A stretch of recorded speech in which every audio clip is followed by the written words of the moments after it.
नमस्कार। आप देख रहे हैं quality learn point. Himachal Pradesh में टीचिंग एग्ज़ाम की प्रिपरेशन और साथ में लेटेस्ट अपडेट के लिए आप क्वालिटी लर्न पॉइंट देख रहे हैं। आज की अगर न्यूज़ की हम बात करें 2022 में भरा गया था जीबीटी फॉर्म। अभी तक नहीं आई है भर्ती। यहाँ पर आपके पास अखबार के माध्यम से, न्यूज़पेपर के माध्यम से हिमाचल प्रदेश सरकार के लिए एक आपकी अपडेट रहेगा। हालांकि ऐसी अपडेट हम पीछे कई न्यूज़पेपर में देख चुके हैं। सारी आपके पास आज बात करेंगे, कब ये कमीशन आपके होने वाले हैं, कब ये आपके पास नोटिफिकेशन जारी की जाएगी और हिमाचल प्रदेश सरकार इस पर क्या प्रतिक्रिया दे रही है, सारी हम इसमें बात करेंगे। सबसे पहले आप देख लीजिए, यहाँ पर अगर आप देख पा रहे हैं तो हिमाचल प्रदेश जीबीटी की बैच वाइज भर्ती आपके पास हो चुकी है और उसी के साथ आपकी जो कमीशन के फॉर्म निकले थे उनकी अभी तक कमीशन से रिलेटेड कोई भी नोटिफिकेशन आपकी जारी नहीं की गई है। इसके अलावा अगर हम देखें तो जब इसके बारे में आपके पास जो हिमाचल प्रदेश के हमीरपुर राज्य चयन आयोग है उनके सचिव से जब बात की गई तो उन्होंने इसके ऊपर क्या प्रतिक्रिया दी। सरकार के स्तर पर ये फैसला लिया जाना है और यहाँ पर आपके पास जीबीटी के जो जितनी भर्तियाँ हैं वो सभी भर्तियाँ आपके पास क्लास 3 के अंदर आपकी पार्ट देखने को मिलेगा। जैसे ही हमें सरकार से परमिशन मिलेगी वैसे ही भर्ती प्रक्रिया आपकी आरंभ कर दी जाएगी। इसका मतलब आप सीधे तौर पर यह समझ सकते हैं कि यहाँ पर जीबीटी के जो आपके पास पहले फॉर्म भरे गए हैं उनकी भर्तियाँ पहले होनी है। उसके बाद जो बाद की जो नोटिफिकेशन आपके आउट होगी उनकी भर्तियाँ आपके उसके बाद की जाएगी। सीधे तौर पर एक और बात यहाँ पर सामने आ रही है कि अगर आप जीबीटी कमीशन की अगर हम बात करें, जीबीटी कमीशन की भर्ती से संबंधित अगर राज्य चयन आयोग इस पर प्रतिक्रिया दे रहा है तो इसका मतलब ये है कि ये बहुत से चांस आपके बन रहे हैं कि टीजीटी का जो आपके कमीशन होगा वो भी आपके पास राज्य चयन आयोग द्वारा आपके करवाया जाएगा। हालांकि ये बात भी उल्लेखनीय है, अगर आप याद करें तो टीजीटी से आपके रिलेटेड जितने भी आपके रूल फ्रेम किए जाने की बात की गई है, पीछे आपने देखा होगा तो आपके पास एचपीपीएससी को इसके बारे में आपके पास जो है अपडेट दे दिया गया था कि एचपीपीएससी क्या करे, हिमाचल प्रदेश में शिक्षक भर्ती संबंधी नए रूल फ्रेम करे और उनके द्वारा रूल फ्रेम करके आपकी रिपोर्ट सबमिट कर दी गई थी। बावजूद उसके अभी भी आपके पास एचपीपीएससी जो है हिमाचल प्रदेश में टीचिंग एग्ज़ाम के लिए आपकी किसी तरह की रिस्पॉन्सिबिलिटी आपकी नहीं ले रहा है। इसके अलावा टीजीटी भर्ती की जो अगर हम बात करें तो टीजीटी भर्ती की भी आपकी सेम प्रोसेस है। यहाँ पर भी आपके पास अलग अलग आपके न्यूज़पेपर के माध्यम से अलग अलग आंकड़े देखने को मिल रहे हैं। यहाँ पर आपके दिखाया गया है कि कमीशन के माध्यम से लगभग टीजीटी के 1400 पद आपके भरे जाएंगे, जबकि जीबीटी की अगर हम बात करें तो 1300 से ज़्यादा पदों पर अभी भर्ती जो आपकी रुकी हुई है, जो ऑलरेडी आपके कमीशन भरा गया है। यहाँ पर भी आपके पास जो है इस न्यूज़ के माध्यम से भी हमें एक चीज़ यहाँ पर क्लियर देखने को मिल रही है कि राज्य चयन आयोग द्वारा आपके पास टीचर के पदों को विज्ञापित किया जाएगा, यानी कि नोटिफिकेशन आपकी इसके माध्यम से जारी की जाएगी। लेकिन राज्य चयन आयोग ने अभी तक जो है इस प्रोसेस के बारे में कोई भी अपडेट नहीं दिया है, क्योंकि गवर्नमेंट की ओर से उन्हें कोई भी गाइडलाइंस आपकी जारी नहीं की गई है। इससे पहले आपके पास मास्टर डिग्री की अगर हम बात करें तो मास्टर डिग्री में 50% से ज़्यादा अंक आपके ज़रूरी होने चाहिए। ये अभी हाल ही में संशोधन हुआ है। इसमें जिन स्टूडेंट के पास आपकी बीएड में नहीं है आपके पूरे जो 50%, उसमें कम से कम उनके पास मास्टर की डिग्री होनी चाहिए और उसमें 50% आपके होने चाहिए, यानी कि दो में से एक आपके होना चाहिए। या तो बीएड में 50% हो या फिर आपके पास जो है मास्टर डिग्री में आपकी 50% होनी चाहिए। तो ये आपके पास हाल ही में अभी संशोधन इसमें किया गया है। इसके अलावा एक और न्यूज़ पर आपके पास चर्चा करेंगे। पिछले 3 महीने की जितनी भी आपके पास टीचिंग एग्जाम से रिलेटेड हिमाचल प्रदेश में अपडेट है उस सारी हम बात कर रहे हैं। स्कूलों में रखे जाएंगे 3000 शिक्षक। अगर हम इसकी बात करें तो ये जो आपके पास शिक्षक भर्ती आपके प्राथमिकता आपके दी गई थी, ये आपके पास सिर्फ न्यूज़पेपर पर आपके आधारित है। यहाँ पर आपके पास देखिए तो आयोग के माध्यम से पद भरने की बात की गई है। यहाँ पर आप इस पर सीधे तौर पर आप देख सकते हैं आयोग के माध्यम से शिक्षा मंत्री ने क्या कहा कि वर्तमान में जो आपके पास सरकार है, कार्यकाल के दौरान बैच वाइज भर्ती आपके पास किए गए हैं। इसमें आपके पास बैच वाइज भर्ती की आपकी लिस्ट है। बाकी भर्ती सीधे आयोग के माध्यम से की जाएगी। अब ये आयोग आपके पास कौन सा होगा ये अभी तक लगभग ये कह सकते हैं कि ये डिसाइड नहीं है। अगर ये एचपीपीएससी आपके एग्ज़ाम लेता है तो फिर आपके पास एग्ज़ाम होगा क्या, पेपर 1 पेपर 2 दोनों होंगे। दूसरी बात, अगर आपके पास एचपीआरसीए लेता है, राज्य चयन आयोग आपके पास अगर लिखता है, तो फिर आपके पास फॉर्मेट क्या रहेगा, उसमें भी पेपर 1 पेपर 2 दो आपके रहते हैं। क्या आपके पास अगर एचपी टेट आपके पास जो एग्ज़ाम होता है जो कि टीचर एलिजिबिलिटी टेस्ट होता है, क्या आपके पास टीचिंग एग्ज़ाम में भी पेपर 1 आपकी आवश्यक है अगर एचपीआरसीए लेता है? तो इस पर अभी कोई भी आपके पास स्पष्टीकरण नहीं है। दूसरी बात, अगर आपके पास पब्लिक सर्विस कमीशन आपके ले रहा है मान लीजिए, तो फिर आपके सिलेबस क्या होगा, और HPRC ले रहा है तो फिर आपके सिलेबस क्या होगा, इस बात पर भी अभी संशय आपके हैं। इसके अलावा हाल ही में आपके पास एक और न्यूज़ आपके देखने को मिली थी कि HP बॉस अब आपके पास जो है टीचिंग एग्जाम आपके प्रिपरेशन जो कर रहे हैं उनसे रिलेटेड आपके पास जितनी भी रिक्वायरमेंट रहेगी टीचिंग की, जो रिक्वायरमेंट है टेट की तरह कमीशन के लिए भी आपके पास HP बॉस को आपके ये दिया गया था, लेकिन HP बॉस ने इसको जो करवाने से इनकार कर दिया है। तो सारी चर्चाएं आपकी चल रही है, उस पर हम मुद्दे को बात करते हैं। आज के न्यूज़पेपर की हम बात कर लेते हैं। आज के न्यूज़पेपर आपका क्या कहता है कि 4 साल से नहीं हुआ है कमीशन, सभी को पता है। न्यूज़पेपर ही आपके पास समय समय पर छापता आया है कि 250 पद की भर्ती होगी, 2000 पद की भर्ती होगी, 6000 टीचरों की भर्ती होगी। आज के न्यूज़पेपर में आपकी क्या है बात, प्रदेश में लाखों B.Ed कर्मचारी नौकरी का इंतजार कर रहे हैं। ऐसे में आपके पास कुछ ऐसे व्यक्ति भी हैं जो पिछले 4 वर्ष में आपके पास जो है 40 से लेकर आपके 44 तक पहुंच गए हैं। जो 41 पे थे वो आपके पास 45 क्रॉस कर चुके हैं। तो 45 के बाद आप जो है कमीशन एग्ज़ाम नहीं दे सकते हैं। तो ऐसे में आपके पास जो है उन जो टीचर्स के लिए जो कि आपके पास टीचर बनने का सपना रखते थे, जिन्होंने B.Ed की है, जिन्होंने आपके पास टीचिंग से रिलेटेड सारी आपके पास जो है क्वालिफिकेशन पूरी की हैं, जो वर्तमान में इंतज़ार कर रहे हैं बैच वाइज, जिनका नंबर नहीं आया है कमीशन के आधार पर वो अपना एग्ज़ाम क्वालिफाई कर सकते हैं। पिछले 2020 के बाद हम देखिए तो 2020 के बाद यहाँ पर टीचिंग एग्ज़ाम के अंदर कोई भी TGT का कोई भी एग्ज़ाम आपकी नहीं हुआ है। तो ऐसे में आपके पास यहाँ पर कोई रिलैक्सेशन मिल सकता है, इसकी मांग आपके पास यूनियन सरकार से आपके की जा रही है, B.Ed यूनियन द्वारा की जा रही है। तो हो सकता है कि ऐसा आपके पास जो है कोई आपके पास प्रोविज़न किया जाए जहाँ पर आपके पास आयु में भी आपको छूट दी जाए। तो इन सभी न्यूज़ के आधार पर हम क्या कह सकते हैं कि हिमाचल प्रदेश में जो टीचर भर्ती है वो लंबे समय से नहीं हुई है, और ये लंबा समय कितना हो सकता है, ये 5 ईयर तक आपके हो सकता है, उससे ज़्यादा नहीं हो सकता है। अभी मैं आपके वगैरह में बात करूँ तो लगभग ये मान कर चलिए कि दिसंबर, जनवरी, फरवरी, मार्च, अभी जो अगले जो 4 महीने हैं इसमें आपकी भर्ती नहीं होने वाली है। इस बीच नोटिफिकेशन आने की चांस लगभग ये कह लीजिए कि 100% है। बाकी 100% इस सरकार के साथ कहना उचित नहीं होगा, क्योंकि ये सरकार आज जो निर्णय लेती है उस निर्णय पर खुद से ही पलट जाती है 10 दिन बाद। तो यहाँ पर आपके पास ऐसा हम नहीं कह सकते कि एग्ज़ाम होगा ही होगा, लेकिन जो संभावनाएं आपकी यही बता रही है। ये एक और आपके पास न्यूज़ देख लीजिए, प्रदेश की जो सरकारी स्कूलों में शिक्षकों के 5481 पद आपके खाली हैं। इसमें आपके पास शिक्षा विभाग की चिंता बढ़ गई है। कमीशन से पद आपके पास भरने के लिए प्रस्ताव आपके भेजा गया है। ये रोहित ठाकुर जी का पिछले 2 महीने पहले का ये आपके पास बयान है। तो इस बयान के आधार पर आप देखिए तो इसमें क्या कहा गया था, जो उन्होंने कोटेशन के स्टेटमेंट के रूप में जो उन्होंने आपके दर्ज करवाया था न्यूज़पेपर को, कि सरकार ने JBT TGT नियुक्ति दे दी है। ये बैच वाइज की बात की जा रही है। लगभग आपके पास 2200 के जो है करीब शिक्षकों के पद आपके पास कमीशन से भरे जाएगी, और जल्दी इसका प्रोसेस राज्य चयन आयोग को देने की अब बात कही गई है। तो जितनी भी आपके पास टीचिंग एग्ज़ाम से रिक्वायरमेंट की जब भी नोटिफिकेशन की बात आ रही है तो HPRCA की ही बात आ रही है। HPRCA ही आपके एग्ज़ाम लेगा, ऐसा आपके लगभग तय माना जा रहा है। और HPRCA जो एग्ज़ाम लेगा, पहले ये JBT कमीशन जो है रह गया पेंडिंग वाला, ये लेगा। एक SI का आपके पास कमीशन भरा गया था, वो लेगा। ऐसे और भी बहुत सी भर्तियाँ हैं। मैं एग्जाम्पल टीचिंग एग्ज़ाम से रिलेटेड और 1-2 पुलिस का मैंने बता दिया। SI का ये फॉर्म पहले भरे गए हैं, इनके लिए या तो वापस आपके पास रीओपन होगा। अच्छा, एक और स्टूडेंट का क्या आपके रहता है इसमें, जैसे कि JBT वाले जो एस्पिरेंट्स हैं जिन्होंने बाद में अभी JBT कंप्लीट की है, JBT टेट उनका क्लियर हो गया है, जो पहले फॉर्म भरे गए हैं, अगर वो कमीशन पहले होता है तो क्या उनको आपकी मान्यता दी जाएगी या उनको एग्ज़ाम में बैठने के लिए अलाउ किया जाएगा? मुझे क्या लगता है, जो मैं पर्सनली कहता हूँ, जैसा पहले होता आया है, जब भी भर्ती डिले होती है तो एक बार पोर्टल रीओपन हो जाता है। जो स्टूडेंट नहीं भर पाया है, मुझे ये लगता है कि जैसे ही आपके पास वापस इसकी जो है री नोटिफिकेशन होगी इस एग्ज़ाम से रिलेटेड, जो 2019 वाला ये भरा गया था, तो यहाँ पर मुझे ये लग रहा है कि कम से कम ये मानकर चलिए कि जितने भी आपके पास जो JBT वाले अभी नए टेट क्वालिफाई हैं उनको भी मौका इसमें दिया जाएगा।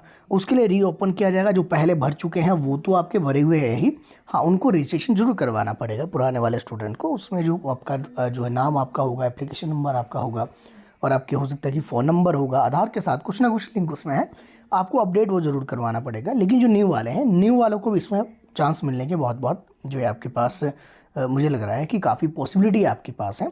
तो ऐसे में जो न्यू वाले हैं वो भी ये मानकर चलिए कि JBT का जिन्होंने नहीं भी भरा है अभी तक फॉर्म, जो पुराने वाले फॉर्म के जो एग्ज़ाम होगा वो भी तैयार है। इसको मुझे लग रहा है कि आपके पास मर्ज किया जाएगा न्यू के साथ, और इसको एक ही बार भर्ती करवाई जाएगी, क्योंकि बार बार आपकी भर्ती करवाना पॉसिबल आपके नहीं है। तो ऐसे में जो न्यू वाले हैं वो भी आपके इसमें प्रिपेयर रहेंगे। एक और न्यूज़ देख लेते हैं आपके पास पिछले 3 महीने के अंदर की सारी खबरें हैं। प्रदेश में शिक्षकों के लगभग 2800 पद, पिछली हमने देखा था 2200 पद, अब यहाँ पर ये बढ़कर 2800 आपके हो चुके हैं। तो अलग अलग स्टेटमेंट आपके पास हैं। गेस्ट टीचर पॉलिसी के ऊपर ये विवाद आपके चल रहा था, उसके बाद आपके ये देखने को मिला कि राज्य सरकार ने क्या किया, कमीशन के जरिए सीधी भर्तियां प्रक्रिया पर आपके पास कदम बढ़ाया है और ये कदम आपके पास अभी तक कंप्लीट आपके नहीं हुआ है। दूसरी अगर हम देखें तो आपके पास शिक्षा सचिव ने कहा है कि आपके पास लोकसभा के जो सेक्रेटरी है उसको शिक्षकों की सीधी भर्ती के लिए पत्र आपके लिखा गया है। यानी कि आपके पास HPPSC द्वारा ये भर्ती करवाने की बात आपकी चल रही थी उस समय। लेकिन आपको पता है इतने बेवकूफ़ तो आप भी नहीं होगे टीचिंग एग्ज़ाम में अगर आप आ रहे हो तो आपको एक चीज़ पता होगी, HPPSC का जो शेड्यूल है, एग्ज़ाम का शेड्यूल, वो कंप्लीट जो है, जैसे 1 ईयर आपके पास मान लीजिए 2025 है, 2025 का ये कंप्लीट आपके पैक हो जाएगा। पहले ही ये शेड्यूल कर देंगे कि 2025 में हमने कौन कौन से एग्ज़ाम करवाने हैं। उसके बाद भी जो ये न्यूज़पेपर आपके छाप रहे हैं या न्यूज़पेपर वाले जो आपके लिख रहे हैं कि आपके पास लोक सेवा आयोग के सामने ये मामला उठाया गया है तो लोक सेवा आयोग से आपकी भर्ती करवाई जाएगी, ऐसा पॉसिबल नहीं होता। ये पहले ही आपके पास प्रपोजल देना होता है। अगर ये अप्रूव हो जाता है तब जाकर 2025 में जो है HPPSC आपकी भर्ती करवाने के लिए तैयार हो जाएगा। लेकिन अभी तक क्योंकि प्रपोजल नहीं दिया गया है, जो हमारे शिक्षा सचिव आपके पास राकेश कंवर सर है, उन्होंने इस प्रपोजल को आपके मानने से इनकार कर दिया था कि हिमाचल प्रदेश में जो है जो भर्तियाँ होगी वो आपके पास HPRCA आपके जब अलग से बना दिया गया है उसको ट्रांसफ़र की जाए, तो उससे रिलेटेड आपके पास ये प्रक्रिया अब HPRCA ही देखेगा, ये आपके इनका मानना था। तो उस करके अभी तक इस मामले में भी कोई भी आपके पास स्पष्टीकरण नहीं है। अब एक और चीज़ मैं आपको बताना चाहूँगा, आप में से बहुत से स्टूडेंट ये कंफ्यूज है कि हम प्रिपरेशन करें तो करें कैसे, जब ये नहीं पता है कि एग्ज़ाम कौन लेगा, एग्ज़ाम का पैटर्न क्या है, कैसे आपके पास जो है एग्ज़ाम की जो है तैयारी की जाए, ये सारे प्रश्न आपके रहते हैं। सबसे अच्छा तरीका है सब्जेक्ट वाइज प्रिपरेशन, जैसे TGT के अंदर लगभग 11 से लेकर 12 सब्जेक्ट से आपके एग्ज़ाम में प्रश्न पूछे जाते हैं। तो आप इनको 11-12 सब्जेक्ट को क्लियर करके चलिए। JBT की मैं बात करूँ तो JBT में आपके पास 9 सब्जेक्ट रहते हैं, जो 9 सब्जेक्ट ऐसे हैं जिनसे एग्ज़ाम में प्रश्न आते ही आते हैं। जैसे मैं TGT की मैं बात करूँ और JBT, दोनों में जो है कौन से कॉमन सब्जेक्ट है जिसके अकॉर्डिंग आप प्रिपरेशन कर सकते हैं। कौन NCERT आप फॉलो कर सकते हैं, NCERT बहुत अच्छी है। अगर NCERT फॉलो करेंगे तो बहुत अच्छा है, नहीं भी करेंगे तो चल पड़ेगा, लेकिन उसके लिए आपको अलग अलग बुक्स आपको हर सब्जेक्ट की लेनी पड़ेगी, उसके हिसाब से आप प्रिपरेशन करते रहिए। TGT में आपके पास और JBT में दोनों में साइकोलॉजी, जिसको चाइल्ड पेडागोजी कहते हैं, आता है दोनों को सेक्शन। बस एक चीज़ आपने ध्यान रखनी है कि जो TGT के लिए साइकोलॉजी सेक्शन आता है वो डिवाइड होता है 3 भागों में। 3 भाग कौन कौन से हैं? एक तो आपके पास हो गया साइकोलॉजी के अंदर जो थ्योरी सेक्शन रहता है, दूसरा भाग हो गया पेडागोजी सेक्शन का, और तीसरा भाग हो गया आपके पास, तीसरे भाग में 2 चीज़ें आपके इंक्लूड रहेंगी। एक एजुकेशन साइकोलॉजी में फिलोसफी भी आपके कवर होगा और साथ में एजुकेशन कमीशन भी आपके कवर होगा, दोनों चीज़ें यहाँ पर कवर होगी। जबकि JBT की अगर मैं बात करूँ, JBT का सिर्फ 2 भागों में डिवाइड रहेगा। एक आपने करना है थ्योरी सेक्शन में ही आपके चाइल्ड पेडागोजी सेक्शन आपके कर लेना है। दूसरा आप इसमें कवर करेंगे साइकोलॉजी के अंदर, कौन सा करेंगे? एजुकेशन कमीशन, बस इससे अलावा आपके लिए और कुछ नहीं है। साइकोलॉजी आपके दोनों के लिए कॉमन है। इसके अलावा हिस्ट्री हो गया, पॉलिटी हो गया, हिस्ट्री और पॉलिटी भी आपके कॉमन है। ऐसे कॉमन सब्जेक्ट उठाकर चलिए तो लगभग 9 सब्जेक्ट दोनों के कॉमन है। इसके अकॉर्डिंग आप सब्जेक्ट वाइज प्रिपरेशन कीजिए। अच्छा, एक और चीज़, क्या प्रीवियस ईयर क्वेश्चन पेपर के बेस पर प्रिपरेशन कर सकते हैं? एक चीज़ याद रखना, अगर तो एग्ज़ाम पैटर्न आप देखो तो एग्ज़ाम पैटर्न के अकॉर्डिंग तो आप प्रीवियस ईयर क्वेश्चन पेपर को फॉलो मत करना। आप कैसे फॉलो करना, TGT वाले TGT का पेपर, JBT वाले JBT का पेपर जो उठाएंगे उसमें आपने टॉपिक देखने हैं कि यहाँ पर ऐसा मत करना कि 2019 में अगर एग्ज़ाम हुआ है या 2020 में जो एग्ज़ाम हुआ है एक ही पेपर आप देखो, ऐसा मत करना। कम से कम आपने 3 पेपर आपके उठाने हैं। JBT वालों को तो नहीं मिलेंगे, लेकिन TGT वाले कम से कम 3 पेपर आपके उठाने। JBT वाला जो लास्ट एग्ज़ाम हुआ है उसको उठा देना, और साथ में JBT वाले TGT का भी ये 3 पेपर उठा सकते हैं, कोई दिक्कत नहीं है, ताकि आपको एक क्राइटेरिया मिल पाए कि यहाँ पर सब्जेक्ट जो है कौन कौन से हैं। वहाँ से सब्जेक्ट आपके उठाने, जैसे हिस्ट्री है, पॉलिटी है, जियोग्राफी है, साइंस आपके पास है, आपके करंट अफेयर आपके पास हैं, HPG के आपके पास हैं, इसके अलावा आपके पास एक कॉमन टॉपिक आपके रहता है, जैसे कि टीजीटी के लिए आपके रीजनिंग रहता है, जबकि जीबीटी की अगर मैं बात करूँ तो जीबीटी के लिए आपके पास मैथ देखने को मिलता है। तो ये सारी चीज़ें, बाकी वैसे आपके पास क्या करना, क्वालिटी लर्न पॉइंट वैसे भी आप देख रहे हो, आपने करना HP TGT आर्ट्स सिलेबस आगे लिख देना quality learn point, JBT commission JBT HP JBT commission syllabus आगे लिख देना क्वालिटी लर्न पॉइंट। सिलेबस की मैंने अलग लिस्ट बनाई है, हालांकि मैंने टॉपिक वाइज भी आपको बताया है, लेकिन सबसे अच्छा तरीका यह है कि यहाँ पर आप सब्जेक्ट वाइज चले। और जब आपका एग्जाम पैटर्न आपके पास डिसाइड हो जाएगा, एग्जाम पैटर्न आपके क्यों इंपॉर्टेंट होता है, एग्जाम पैटर्न से आपको लगता है कि नंबर ऑफ क्वेश्चन आपके कितने आने वाले हैं।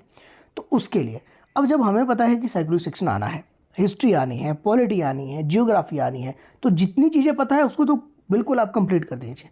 और आपके 6 मंथ के अंदर तैयारी नहीं कर सकते आप, आपको 1 ईयर चाहिए। और अब यहाँ से बहुत सबसे बेहतर आपके पास विकल्प ये है कि यहाँ से अभी से लेकर और अगले 1 साल के बीच में भर्ती होनी ही है, इसको आप नहीं टाल सकते। ये गवर्नमेंट भी नहीं टाल सकती, गवर्नमेंट टालेगी तो गवर्नमेंट गिर भी सकती है अगर आपके बेरोजगार सारे इकट्ठे हो गए। जैसे अभी आपने देखा जो गेस्ट पॉलिसी के अंदर जब आपकी विवाद उत्पन्न हुआ था, तो ऐसे में जगह जगह आपके विद्रोह शुरू हो गए। उस विद्रोह में हालांकि बहुत से स्टूडेंट ऐसे मैंने देखे कि जो उसमें शामिल होना ही नहीं चाहते थे, क्योंकि जो है सोलन के अंदर मैं भी उसको लीड कर रहा था। सोलन में हमारी रैली होनी थी, लेकिन उससे 1-2 दिन पहले ही आपके पास उसको जो है अस्थायी पॉलिसी को आपके रद्द कर दिया गया था, तो उस कारण वो रैली आपके नहीं हो पाई थी। वो हम प्रोसेस जैसे कर रहे थे, उस प्रोसेस के अंदर वो सारी चीज़ें आपकी चल रही थी, और जिसके तहत मुझे सीबीआई वालों ने अलग से बुला दिया था मीटिंग के लिए कि आप जो है शिमला में जो आपके हो रहे हैं, सोलन से जो जा रहे हैं, उसकी रिस्पॉन्सिबिलिटी आप लेंगे। तो ऐसे में मैंने बहुत से स्टूडेंट ऐसे देखे जो कि पीछे हट गए अपने हक के लिए, वो भी पढ़ने लिखने के बाद। पढ़े लिखे लोग अपने हक के लिए आपके आगे आना नहीं चाहते, ओ चलो छोड़ दीजिए, उसको अलग विषय है। यहाँ पर हम बात करेंगे प्रिपरेशन आप जो है सब्जेक्ट वाइज कीजिए। एग्जाम पैटर्न जब आएगा, उस एग्जाम पैटर्न के अकॉर्डिंग आप किस सब्जेक्ट को कितना समय देंगे, वो डिपेंड करेगा नंबर ऑफ क्वेश्चन आपके एग्जाम के अंदर कितने पूछे जा रहे हैं, किस सब्जेक्ट के लिए।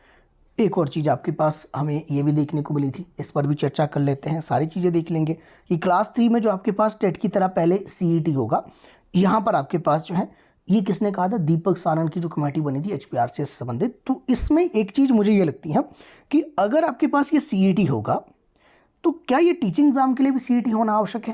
तो मुझे लगता है कि जिन स्टूडेंट के पास HP टेट है, उसमें आपके पास CET की आवश्यकता नहीं है, क्योंकि CET और TET एक ही बात है टीचिंग एग्ज़ाम के लिए। तो ऐसे में 2-2 बार एलिजिबिलिटी टेस्ट आप दोगे, तो ये भी कहीं ना कहीं आपके पास जो एक समस्या है। अब इस समस्या से कैसे गवर्नमेंट बाहर आएगी ये मुझे नहीं पता, लेकिन हम इसमें उम्मीद जरूर कर सकते हैं। और लगभग ये मानकर चलिए कि अगर आज से भी प्रोसेस शुरू कर देंगे, तब भी 3 से लेकर 4 मंथ आपके लग जाएंगे ये डिसाइड करने में कि कौन एग्ज़ाम लेगा, क्या एग्ज़ाम पैटर्न होगा। एग्ज़ाम पैटर्न होगा तो ये आपके पास एलिजिबिलिटी के लिए क्या क्या क्राइटेरिया है, और यहाँ पर आपके पास क्या पेपर 1 आवश्यक है टीचिंग एग्ज़ाम के लिए। अगर HPRCA लेगा तो फिर आपके पास हो सकता है कि ना भी हो, लेकिन HPPSC लेगा तो फिर आपके हो सकता है। HP बॉस ने तो मना कर दिए कि HP बॉस द्वारा तो आपके पहले ही कहा गया है कि आपके पास होगा ही नहीं। तो यहाँ पर आपके पास ये मानकर चलिए कि लगभग 1 साल आपके लगने वाला है अभी भी इसके बाद। बाकी आप जो है अगर देखिए जितनी भी पॉलिसियाँ बनी हैं, वो पॉलिसियाँ बस बन कर रह गई है, न्यूज़पेपर तक बन कर रह गई। अभी इस पॉलिसी की हम बात कर रहे हैं, जितने दूर दराज है उसके लिए आपके पास जो है नियुक्त किया गया 2 से 3 साल के लिए, कहाँ किया गया। सारी चीज़ें आपके पास इसको अस्थायी के तौर पर जोड़ा गया है। कितने आपके पास इसमें मंत्री रहे, कितने आपके पास विभाग इससे जुड़े रहे, कितने उसे अप्रूवल मिला, अप्रूवल के बाद वही फाइल आपके अटक कर बंद हो गई। तो ज़्यादा आपके पास जो है समस्या इस बात के लेकर आ रही है कि यहाँ पर जो है कोई सिस्टम आपके है ही नहीं। अगर समय रहता है तो समय रहते आप भी जाग जाइए, वेट कर लीजिए जनवरी तक नोटिफिकेशन आने के चांस लगभग लग रहे हैं।